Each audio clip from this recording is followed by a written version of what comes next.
Hello, you. You've probably watched the final season of the wildly famous Netflix series You, where we finally got to see what becomes of everyone's favorite psychopathic murderer, Joe Goldberg. And I have a lot of things to say about the season. I mean, there were a lot of things that worked, and a lot of other things that, well, didn't. But ultimately, the main question I want an answer to is, did the final chapter truly do justice to Joe's saga, or did it fumble the grand finale we've all been waiting for? That's what I'm gonna talk about today, and I'm just gonna jump right into it, starting with the things that didn't work, because there were a few. Now, You has always been one of my favorites on Netflix. I'm not even gonna cap right now and pretend like I'm not obsessed with this show. I mean, really, how many shows are like You on television right now? Not much, to be honest. Right from season 1, the show has always been a very solid show. In fact, season 1 has been one of its strongest showings yet, coming just after season 2 in my opinion. The characters are very nuanced and complex, the narrative style and storytelling is very fresh, definitely not something you see every day. Point being, it's a really good show, one of Netflix's best shows, and naturally, the show has a lot of fans and consequently a lot of expectations. The bar was really high because of how good season 1, 2, and 3 were. But then we got season 4, which in all honesty is still better than most stuff on TV, but the characters were becoming noticeably less complex, and they were just becoming caricatures of various stereotypes, and a lot of crazy things were just happening all willy-nilly, probably just for easy shock value. Bottom line, season 4 was okay, but it fell off. Now season 5. This season just took everything wrong with season 4 and doubled down. Let's start with the characters. The characters in season 5 were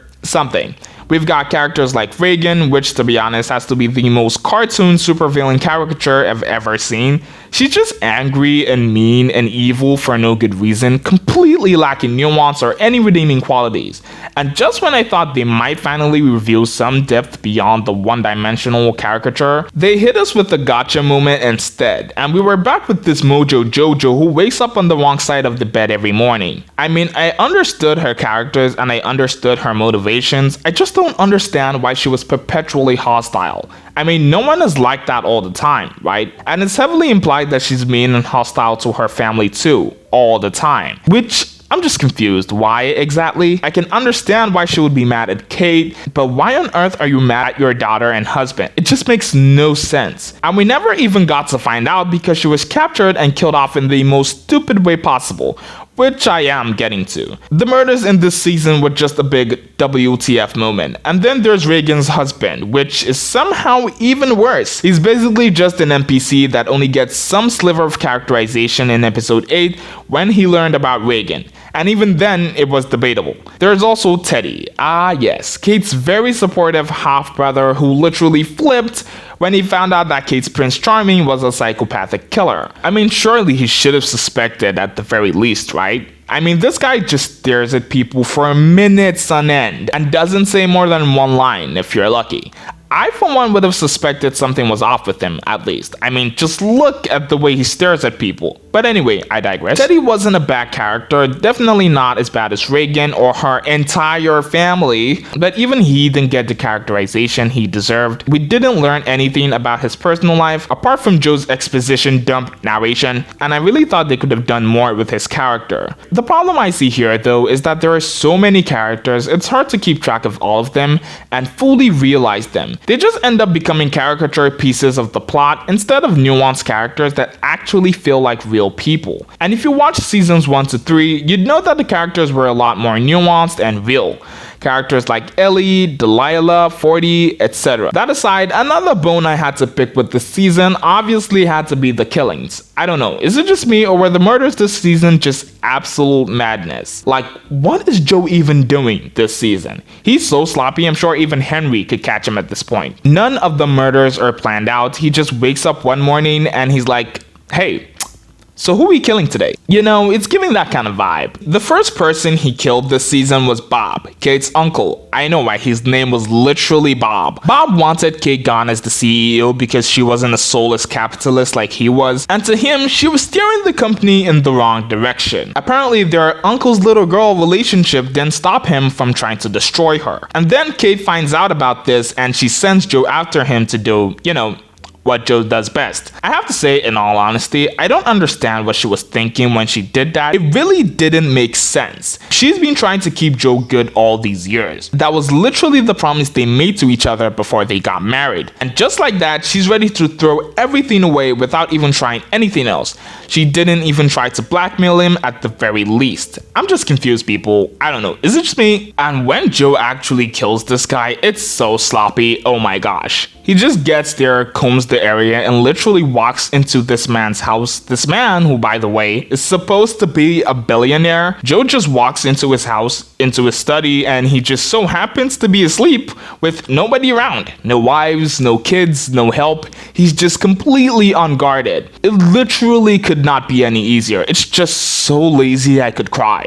And I almost did watching that scene, because I had to ask myself, how did we come to this? Whatever happened to stakes or tension? And that's not the only scenario. The same thing happens with Reagan, and hers was almost comical. They tried to up the stakes with her a bit by making her Batwoman, but it still doesn't make any sense. This is someone who just blackmailed her sister, who she believes to be dangerous enough to have had their uncle killed. Why on earth wouldn't she take precautions if she actually believes the people her uncle blackmailed had him assassinated? And she's doing the exact same thing. Make it make sense. And she doesn't even need to get bodyguards. I mean, she could at least get a pistol for her self-defense. But no! She went with trying to outrun the obviously bigger male version of herself. Talk about smart. At that point, I just felt like the writers were shitting me. I mean, you can't be serious, right? But alas, they were very much serious, and it was painfully annoying.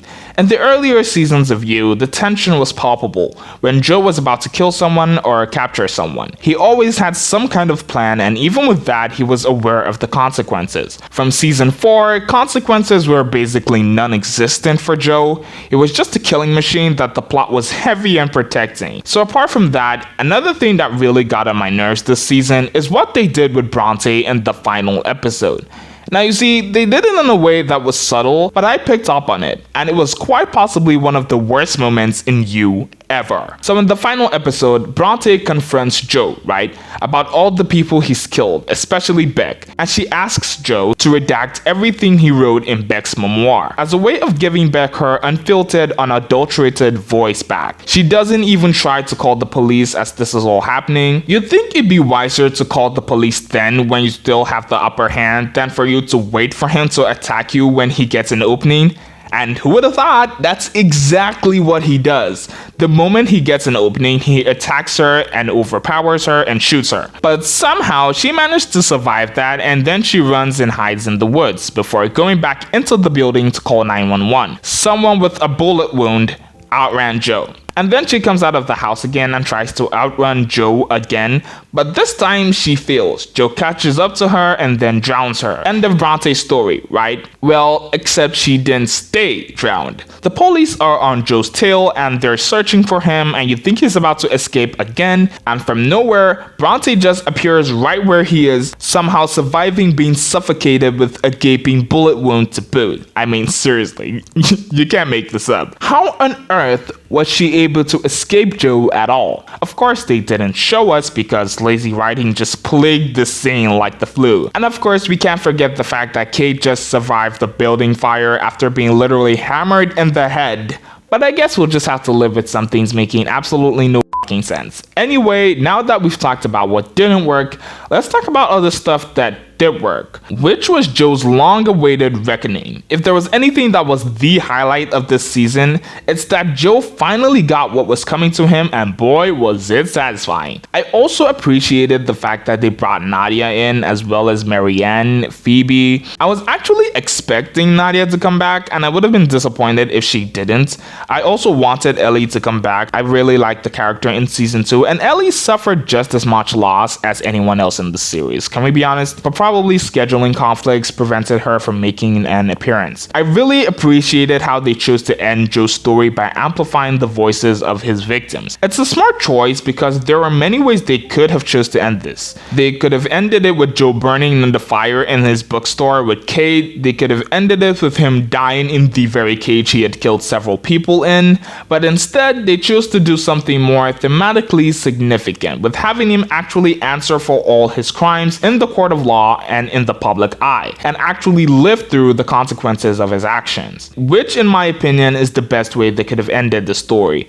Any other way would have felt unjust and not right. It was also interesting to see the women he once manipulated reclaim their agency and strength, watching Nadia, Marianne, and Kate confront him like a jury, forcing him to face the monster he truly is, all while he's trapped in his own cage. That was like an "oh my gosh, I have been waiting for this" moment. Of course, we all can't ignore Penn Badgley's Emmy-winning performance this season. I mean, seriously, just give the man the award already. He's earned it. The level of mental fortitude it takes to play a character like Joe to the fullest extent is nothing short of amazing, and particularly this season, Penn Badgley really pulled all the stops. Of course, the other cast members brought their A game as well. I think Charlotte Ritchie was great this season, although Kate's character did kind of piss me off a few times, but she was good. Madeline Brewer as well, and Anna Camp, who played both Maddie and Reagan. Props to her for doing a good job. I mean, Reagan wasn't my favorite character, obviously, but she did play both Reagan and Maddie, who are two wildly different characters, and that is a testament to her range as an actress. Anyway, those are my thoughts on You Season 5. I want to know what you thought about this season. Was it good or was it absolute garbage? Let me know in the comments below. If you enjoyed this video, don't forget to give it a thumbs up and subscribe, as you'd be validating the many hours I used in creating this video. You have no idea.